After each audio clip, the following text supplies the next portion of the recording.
ជំរាបសួរបងប្អូនថ្ងៃនេះជួបគ្នាទៀតហើយជាមួយនឹងពាក្យថ្មីៗនៅក្នុងភាសាអង់គ្លេសរបស់យើងតោះចង់ដឹងថាតើពាក្យថ្មីៗនោះមានអ្វីខ្លះទៅទស្សនាទាំងអស់គ្នា Vocabulary ពន្យល់ពាក្យ A foreign country ប្រទេសបរទេស Traditional culture វប្បធម៌ប្រពៃណី Modern culture វប្បធម៌ទំនើប Breathtaking គួរឲ្យភ្ញាក់ផ្អើល Cherry blossom season រដូវផ្ការីក Comfort zone តំបន់សុខស្រួល Culinary ធ្វើម្ហូប Delicious food អាហារឆ្ងាញ់ Eager អន្តរសាស Fascinating គួរឲ្យចាប់អារម្មណ៍ First hand ផ្ទាល់ Heritage បេតិកភណ្ឌ Landscapes ទេសភាព Participate ចូលរួម Perspective ទស្សនវិស័យ Region តំបន់ Spectacular អស្ចារ្យ Unforgettable មិនអាចបំភ្លេចបាន Unique customs ទំនៀមទម្លាប់ប្លែកៗ Conversation ការសន្ទនា Hey, Panha, I've been thinking about traveling, and I wanted to ask if you've ever visited a foreign country. If so, which one was your favorite? អេបញ្ញាខ្ញុំកំពុងតែគិតអំពីការធ្វើដំណើរកម្សាន្តហើយខ្ញុំក៏ចង់សួរអ្នកដែរថាតើអ្នកធ្លាប់ទៅលេងក្រៅប្រទេសដែរឬទេបើធ្លាប់ទៅអញ្ចឹងតើប្រទេសមួយណាដែលអ្នកចូលចិត្តជាងគេ Yes, I've traveled quite a bit. One of my favorite countries is Japan. The blend of traditional and modern culture there is fascinating. Have you been anywhere interesting? ចាខ្ញុំបានធ្វើដំណើរកម្សាន្តរយៈពេលខ្លីហើយប្រទេសមួយក្នុងចំណោមប្រទេសដែលខ្ញុំចូលចិត្តគឺជាប្រទេសជប៉ុនការលាយបញ្ចូលគ្នានៃវប្បធម៌បែបប្រពៃណីនិងវប្បធម៌បែបសម័យទំនើបនៅទីនោះគឺពិតជាគួរឲ្យចាប់អារម្មណ៍ណាស់តើអ្នកធ្លាប់បានទៅកន្លែងណាដែលគួរឲ្យចាប់អារម្មណ៍ខ្លះដែរឬទេ I haven't traveled much outside of my country, but Japan is definitely on my bucket list. I've heard so much about its beautiful landscapes, delicious food, and unique customs. What was your favorite part of the trip? ខ្ញុំមិនបានធ្វើដំណើរកម្សាន្តនៅក្រៅប្រទេសរបស់ខ្ញុំជាញឹកញាប់ទេប៉ុន្តែប្រទេសជប៉ុនមួយពិតណាស់ថាខ្ញុំបានកត់ចូលក្នុងបញ្ជីដំណើរកម្សាន្តរបស់ខ្ញុំរួចស្រេចហើយខ្ញុំបានឮគេនិយាយថាទេសភាពក៏ស្រស់ស្អាតអាហារក៏ឆ្ងាញ់និងទំនៀមទម្លាប់ប្លែកៗជាច្រើនផ្សេងទៀតតើអ្វីជាផ្នែកដែលអ្នកចូលចិត្តជាងគេក្នុងការធ្វើដំណើរកម្សាន្តនេះ There's so much to love about Japan. I think the highlight for me was visiting Kyoto. The ancient temples and shrines are stunning, especially during cherry blossom season. It feels like stepping into another world. មានច្រើនចំណុចណាស់ដែលធ្វើឲ្យខ្ញុំស្រឡាញ់ប្រទេសជប៉ុនខ្ញុំគិតថាចំណុចសំខាន់សម្រាប់ខ្ញុំគឺការបានទៅលេងនៅក្យូតូប្រាសាទបុរាណនិងទីសក្ការៈពិតជាអស្ចារ្យណាស់ជាពិសេសទៅទៀតនោះគឺក្នុងរដូវផ្ការីកវាធ្វើឲ្យខ្ញុំមានអារម្មណ៍ថាដូចជាឈានជើងចូលទៅក្នុងពិភពមួយផ្សេងទៀតអញ្ចឹង That sounds magical. I've seen pictures of those cherry blossoms, and they look breathtaking. Did you have a chance to participate in any traditional activities while you were there? មានអារម្មណ៍ដឹងដល់វេទមន្តពិតៗនេះណាខ្ញុំធ្លាប់បានឃើញរូបភាពផ្កាសាគូរ៉ាទាំងនោះ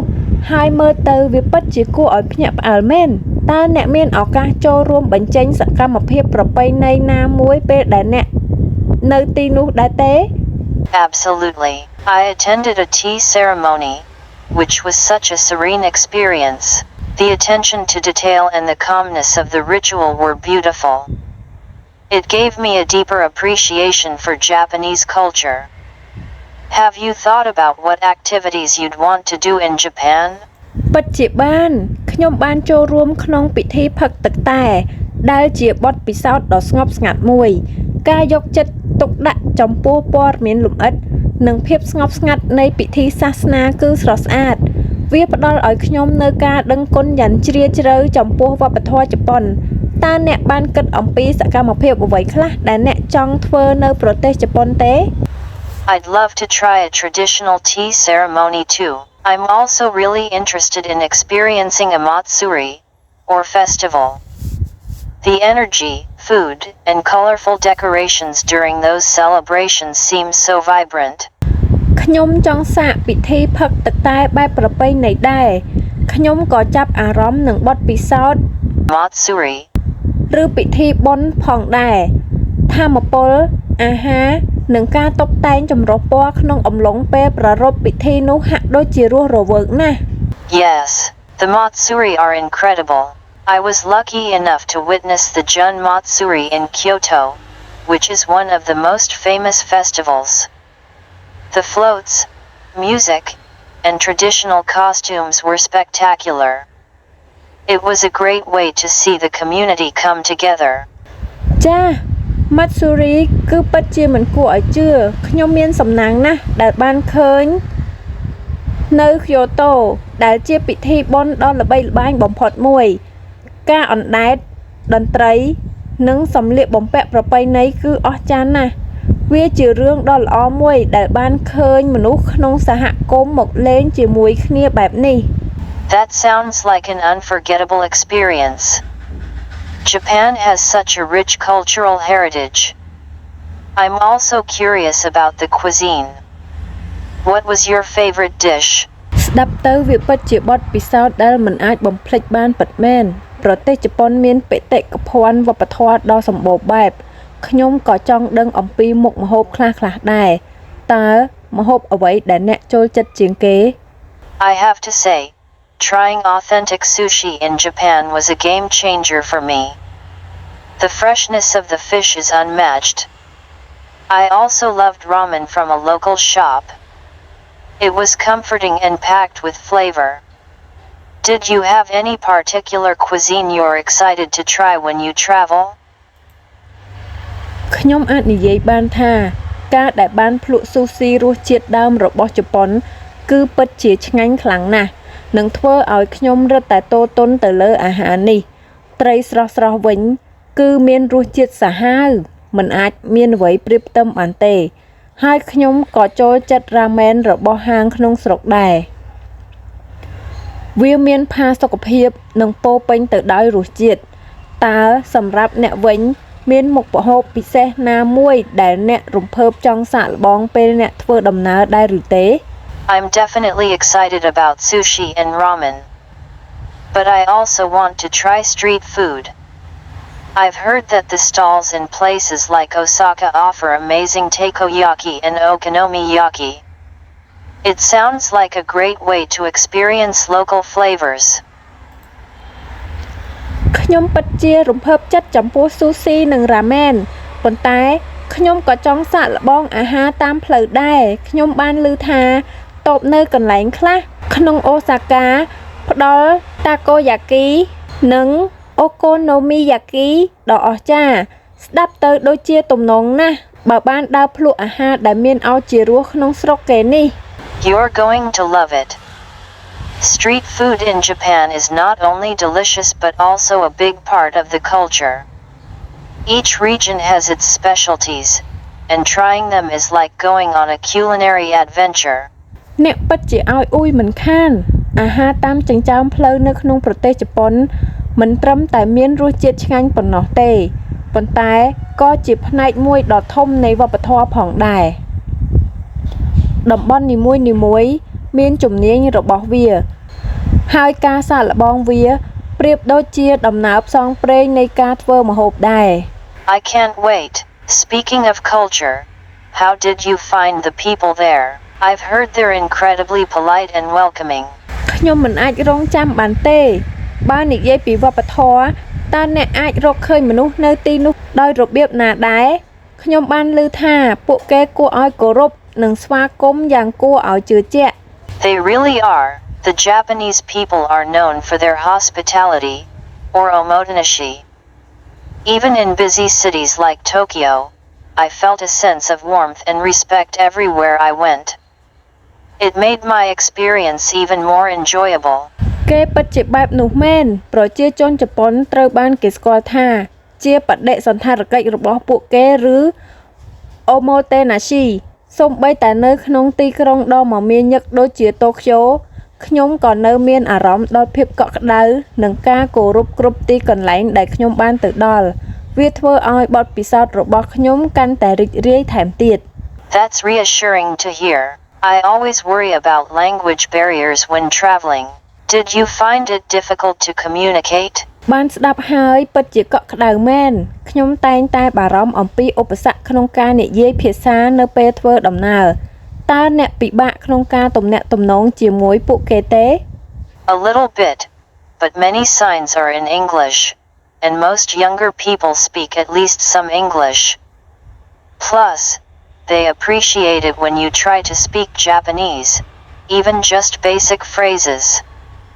A smile and a gesture can go a long way. អាចថាពិបាកបន្តិចដែរប៉ុន្តែស្លាកសញ្ញាជាច្រើនក៏មានជាភាសាអង់គ្លេសដែរហើយក្មេងៗភាគច្រើនអាចនិយាយភាសាអង់គ្លេសបានលើសពីនេះទៅទៀតពួកគេពេញចិត្តក្នុងការនិយាយភាសាជប៉ុនសូម្បីតែឃ្លាជាមូលដ្ឋានក៏ដោយស្នាមញញឹមនិងកាយវិការពិតជាអាចមានអនាគតវែងឆ្ងាយ That's good to know. I've been practicing a few Japanese phrases. I think it's important to immerse yourself in the language and culture while traveling. ជារឿងល្អដែលបានដឹងខ្ញុំទន្ទិញឃ្លាជប៉ុនមួយចំនួនដែរខ្ញុំគិតថាវាជារឿងសំខាន់ក្នុងការចេះភាសានិងដឹងពីវប្បធម៌កំឡុងពេលធ្វើដំណើរ Definitely. It shows respect and can lead to some memorable interactions. I found that when I tried to speak Japanese, locals were eager to help and share more about their culture. ពិតណាស់វាបង្ហាញពីការគោរពនិងអាចនាំឲ្យមានសកម្មភាពគួរឲ្យចងចាំមួយចំនួនខ្ញុំបានរកឃើញថានៅពេលដែលខ្ញុំព្យាយាមនិយាយភាសាជប៉ុនអ្នកស្រុកចង់ជួយនិងចែករំលែកបន្ថែមទៀតអំពីវប្បធម៌របស់ពួកគេ That's inspiring. I can't wait to experience that firsthand. I feel like traveling opens your eyes to new perspectives and cultures. នេះជាការលើកទឹកចិត្តខ្ញុំមិនអាចរងចាំយូរទៀតទេដើម្បីទទួលបានបទពិសោធន៍ផ្ទាល់ខ្លួនខ្ញុំមានអារម្មណ៍ថាការធ្វើដំណើរអាចធ្វើឲ្យយើងប្លែកភ្នែកចំពោះទស្សនៈនិងវប្បធម៌ថ្មីៗ It truly does. Traveling allows you to step outside your comfort zone and learn more about the world. Each country has its unique stories, and it's amazing to discover them. ពិតមែនហើយការធ្វើដំណើរកម្សាន្តអនុញ្ញាតឲ្យអ្នកដើរចេញពីតំបន់ផាសុកភាពរបស់អ្នកនិងស្វែងយល់បន្ថែមអំពីពិភពលោកប្រទេសនីមួយៗមានរឿងប្លែកៗរបស់ខ្លួនហើយវាពិតជាអស្ចារ្យណាស់ក្នុងការស្វែងរកពួកគេ I couldn't agree more. I'm really excited about my future travels. Japan is definitely on the list, but I also want to explore other countries, like Italy and Cambodia. ខ្ញុំទ្រាំមិនបានទៀតទេខ្ញុំពិតជារំភើបចំពោះការធ្វើដំណើរនាពេលអនាគតរបស់ខ្ញុំប្រទេសជប៉ុនពិតជាស្ថិតនៅក្នុងបញ្ជីរបស់ខ្ញុំក៏ពិតមែនប៉ុន្តែខ្ញុំក៏ចង់ស្វែងយល់ពីប្រទេសផ្សេងៗឯទៀតដូចជាប្រទេសអ៊ីតាលីនិងប្រទេសកម្ពុជា Those are excellent choices. Each country has its own charm. When you get the chance, just dive in and enjoy every moment. Travel can be life-changing. ទាំងនេះជាជម្រើសដ៏ល្អប្រទេសនីមួយៗមានភាពតាក់ទាញរៀងៗខ្លួននៅពេលដែលអ្នកទទួលបានឱកាសគ្រាន់តែជ្រមុជរុករកនិងរីករាយគ្រប់ពេលការធ្វើដំណើរអាចផ្លាស់ប្ដូរជីវិត Thanks for the encouragement, Panha. I hope to share my experiences with you soon. Here's to future adventures. អរគុណណាស់សម្រាប់ការលើកទឹកចិត្តបញ្ញាខ្ញុំសង្ឃឹមថានឹងចែករំលែកបទពិសោធន៍របស់ខ្ញុំជាមួយអ្នកក្នុងពេលឆាប់ៗនេះជាដំណើរផ្សងព្រេងនាពេលអនាគតចាមេរៀនរបស់យើងគឺបានបញ្ចប់ហើយនាងខ្ញុំសូមណែនាំ Channel YouTube មួយទៀតដែលនាងខ្ញុំកំពុងតែធ្វើនិងបង្កើតដើម្បីជាការកម្សាន្តដល់បងប្អូនទុកគ្រាន់ពេលអបសុខហើយសម្រាប់ link របស់ Channel ថ្មីនោះដែរនាងខ្ញុំសូមដាក់នៅក្នុង comment ឬក៏បងប្អូនអាចរកវាបាននៅក្នុង description របស់នាងខ្ញុំដែលដាក់នៅខាងក្រោមវីដេអូ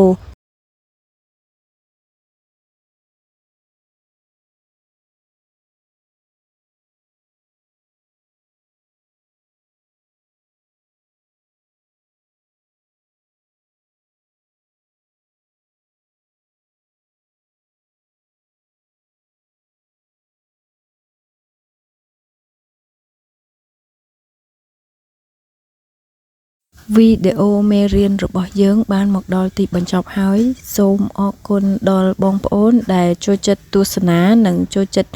រៀនជាមួយនឹងនាងខ្ញុំសូមអរគុណ